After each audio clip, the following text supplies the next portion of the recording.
Saudara, saya sedang menunggu Pak Mahfud MD, calon wakil presiden nomor urut 3 yang akan melakukan perjalanan untuk bertemu dengan masyarakat di Pasuruan, Jawa Timur, saudara. Apa saja sih agendanya? Nanti kita tanyakan langsung ke Prof. Mahfud.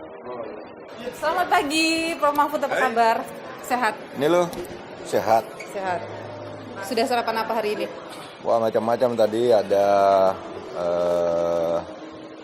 sushi, bubur kacang hijau, beras kencur. Wah. Ini kan pilihannya banyak. Tadi itu aja, sama roti lah. Roti. Jadi sudah siap menghadapi hari ini, Prof? Siap. Kemana ini hari ini tujuannya? Ini ke pesantren di Pasuruan ya. Pesantren Cangaan namanya. Itu dulu tempat belajarnya kiai-kiai besar seperti Kiai Hasyim Asy'ari di situ, Kiai Khalil Bangkalan di situ. Nah, saya akan ziarah untuk ambil tabaruk. Kita akan ikuti tim Niluh, izin mengikuti Ikut ya. Prof. Oke. Dalam Ikut. perjalanan kali ini temu masyarakat termasuk agenda-agenda Prof, nanti kita mau lihat seperti apa. Oke, iya. Oke, kita lanjut berangkat. Ayo.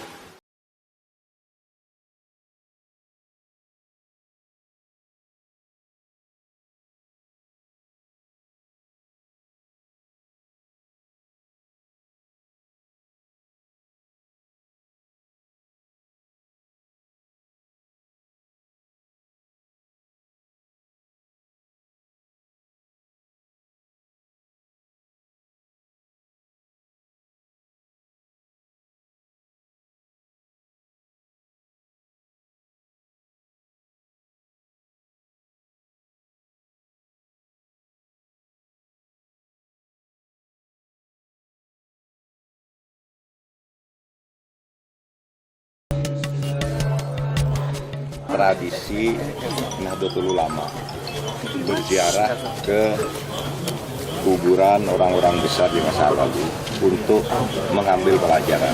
Apa yang Prof teladani dari Mbah Ratu Ayu? Beliau ini adalah seorang syarifah yang telah menurunkan pemimpin-pemimpin besar dan pejuang-pejuang besar, sehingga jasanya itu patut dikenal. Pelanjut-pelanjutnya juga membimbing masyarakat untuk kebaikan, sehingga dia patut diteladani. Semangat kepemimpinannya dan keikhlasannya dalam berjuang tanpa pamrih pribadi itu bisa kita teladani. Ganjar Mahfud menang! Ganjar Mahfud menang!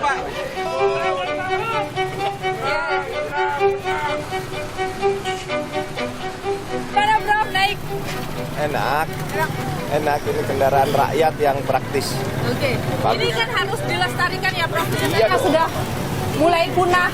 Semua yang menjadi kebutuhan rakyat, alat pertanian, alat transportasi, alat mencari nafkah yang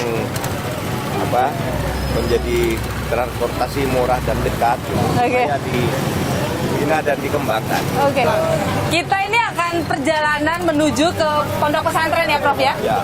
Lokasinya dekat sebenarnya. Ya, pondok pesantren tertua dulunya atau tempatnya dirinya pada tokoh-tokoh itu seperti Kiai Hasyim Asy'ari, Kiai Khalil Bangkalan, Kiai As'ad dan sebagainya itu pernah di sini. Oke.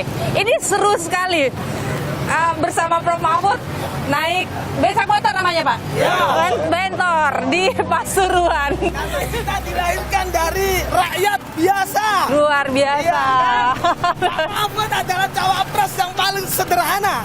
Oke, luar biasa. Kami dari Barikade Gus Dur Al-Ad mendukung Profesor Mahfud. Oke, pondok pesantren saudara. Kita lihat apa yang diagendakan oleh Prof Mahfud di sana. Bu Yanti, pendukung Ganjar Mahfud. Iya, Oke, apa yang Ibu suka dari Ganjar dan Mahfud? tegas dan amanah. Kalau Ibu kenapa suka Pak Mahfud? Ya itu tadi enak biasa biar tanggung jawab biar enak, barangkali bisa bantu orang miskin. Pak Mahfud setelah berkeliling dengan pondok pesantren, apa yang menurut Prof perlu dikuatkan dalam sistem pendidikan di pondok pesantren, Prof?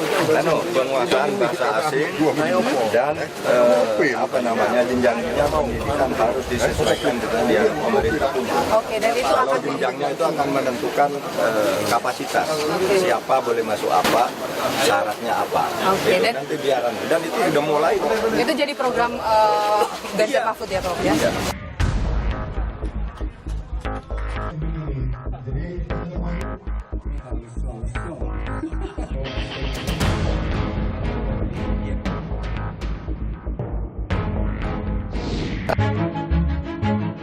Bapak-bapak ini kenapa memilih Ganjar Mahfud? Soalnya orangnya jujur, tidak pernah korupsi, Oke, apa yang paling disuka dari Pak Mahfud? kesederhanaan dia. Oke, kalau Bapak apa yang paling suka dari Pak Mahfud? Ilmunya lebih baik dari yang Oke, kalau Bapak apa yang paling disuka dari Pak Mahfud? hebat orangnya. Hebat. Selain Jawa Timur, daerah mana lagi yang jadi concern dari Ganjar Mahfud untuk bisa meraih kemenangan besar dalam Pilpres ini, Pak? Saya akan kemana-mana. Jawa Timur, sebentar lagi ke Jawa Barat, besok pagi ke Sulawesi Selatan, Oke. besoknya ke Medan. Pokoknya keliling. Yang jadi target besarnya, Pak? Iya, Jawa Timur. Jawa Timur target Karena besar. di tempat lain tuh sudah hampir fix. Oke. Sepekan ini, Saudara, Mahfud MD, Cawapres nomor urut 3, berkeliling mengunjungi ponpes atau pondok pesantren di wilayah Jawa Timur. Tidak hanya itu, ia juga bertemu dengan sejumlah relawannya. Bagaimana peluang Mahfud MD atau pasangan nomor urut 3 untuk memenangkan suara di Jawa Timur? Kita perbincangkan hal ini bersama dengan peneliti Litbang Kompas, Yohan Wahyu. Mas Yohan, terima kasih sudah bersama Nilu, sehat selalu. Ya, selalu sama-sama Nilu. Mas Yohan, pekan ini Pak Mahfud berkeliling di wilayah Jawa Timur, hampir seluruh kabupaten didatangin. Bagaimana sih sebenarnya kalau kita membaca peluang kemenangan bagi 03 di wilayah Jatim? Iya, kita tahu Pak Mahfud ini selain Pak Muhaimin ya, beliau ini adalah putra daerah Jawa Timur, lebih khusus beliau adalah putra daerah Madura ya. Kita tahu di Jawa Timur itu Tapal Kuda sebagai bagian juga Madura dan daerah-daerah wilayah timur di Jawa Timur, seperti halnya Probolinggo, Pasuruan, Jember, sampai dengan Banyuwangi dan Bondowoso itu juga basis warga Madura begitu kuat ya.